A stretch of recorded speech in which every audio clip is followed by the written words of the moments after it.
السلام عليكم ورحمة الله وبركاته. هوغا حمزة شيخ جابر أكانت أمانتر ديتشسو فيسبوك الرا تيك توك الرا يوتيوب الرا علماء إثيوبيا خير سواء علماء لافتمتي مالف أستي ديرو خرا إساني إرجران كاناتو خرا دراتي يوجد لكي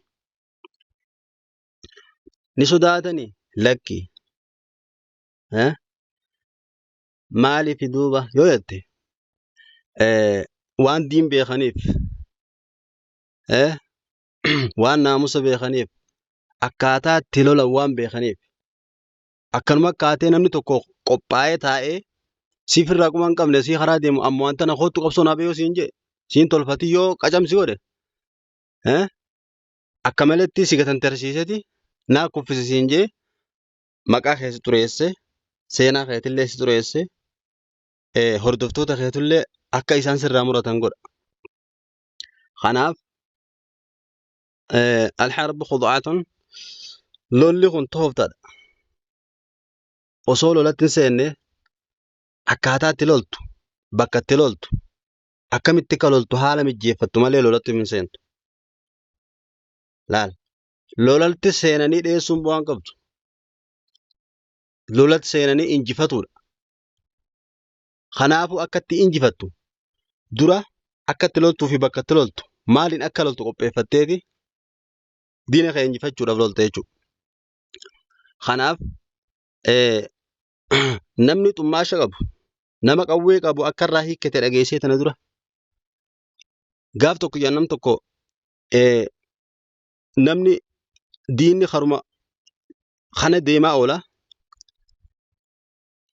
innis diina kana dahateetuma argaa itti mul'atu diina kanuma arga kana guyyaa tokko xummaasha qopheeffatee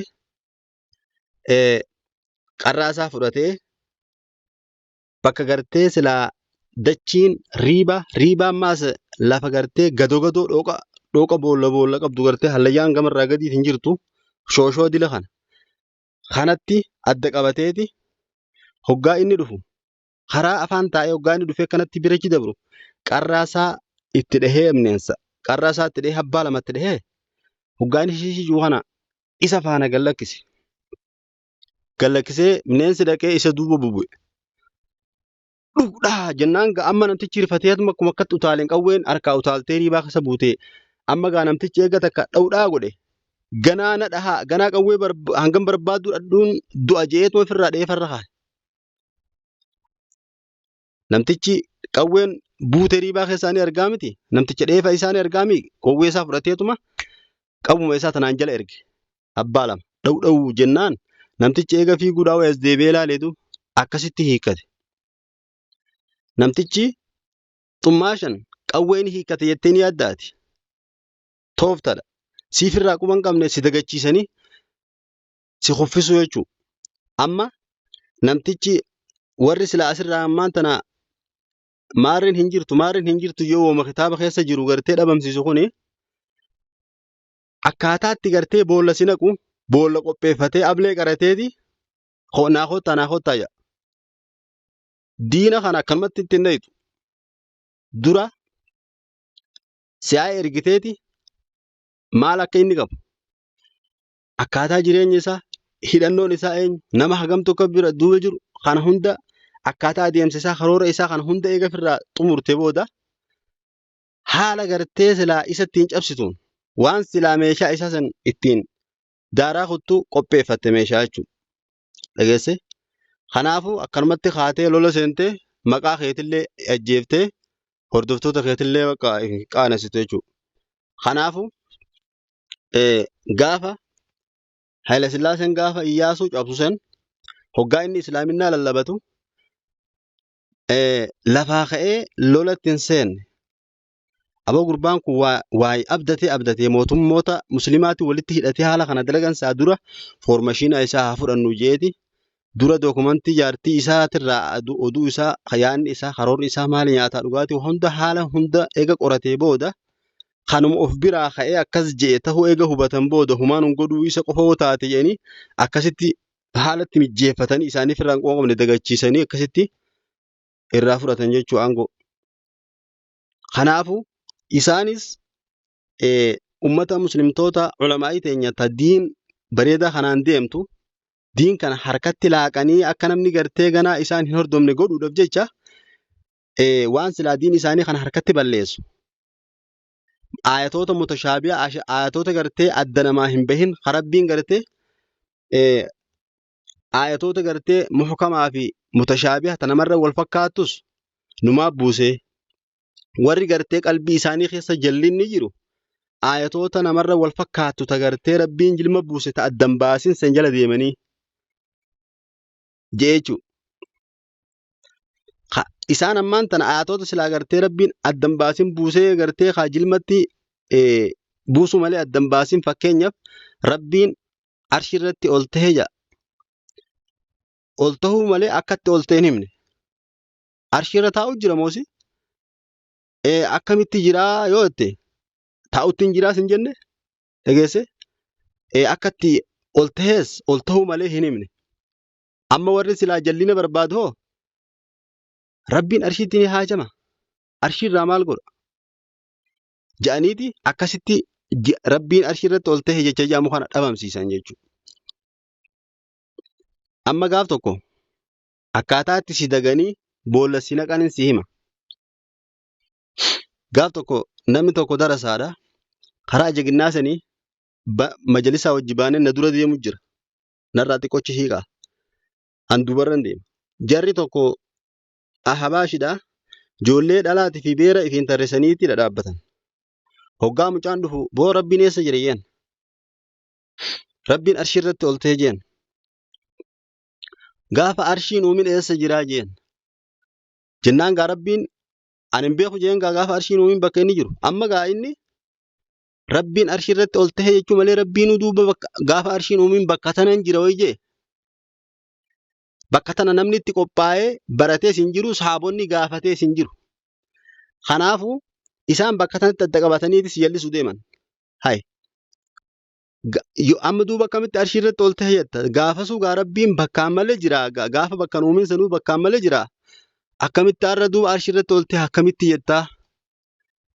Rabbiin bakka malee jira. Amma achitti gurbaan hai achi dura gaa bakka inni itti ta'e hin beeku jennaani laalaa gaawoo sheeka waabii waan beeku jaahoo jedhanii itti hoolan jechuudha.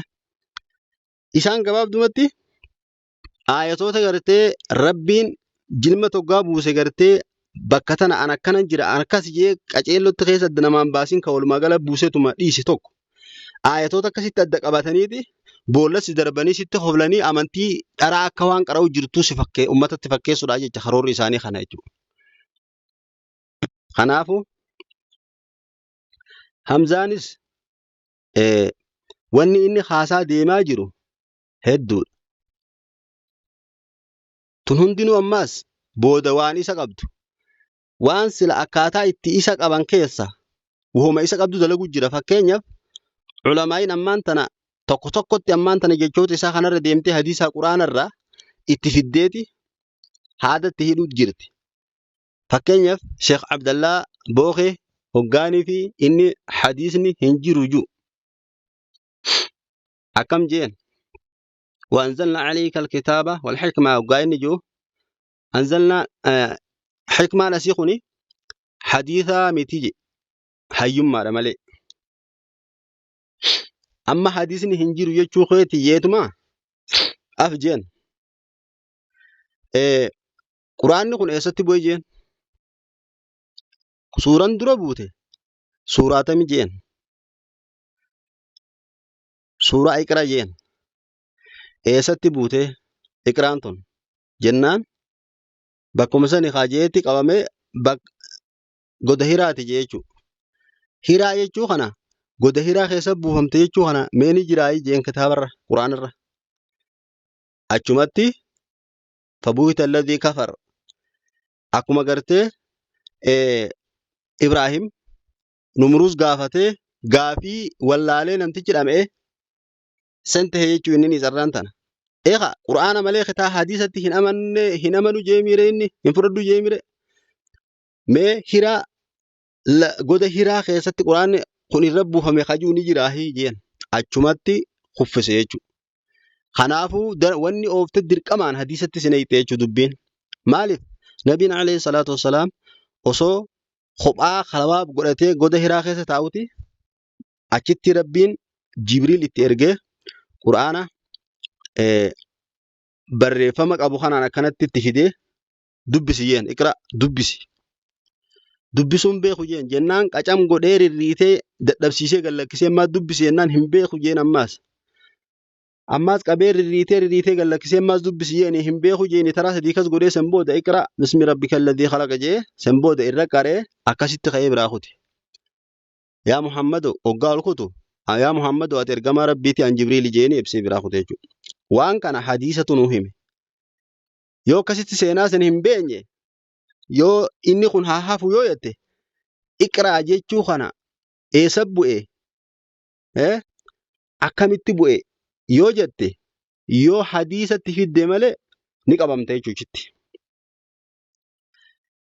Kanaafu dhiirti kun ammarraa eegalte jala seente jirti meeshaatti horatte waan isaa walii guuratanii boolla isaan qopheeffatan sun hunda dimaamitiin dhahanii waliif hin diguudhaaf jecha hadiisa quraanarraa walii guurattee amma karaa faanatti seenne inshaAllah booddee walumaan eenyaa. Assalaamu alaikum wa rahmatullahi wa barakaatuh.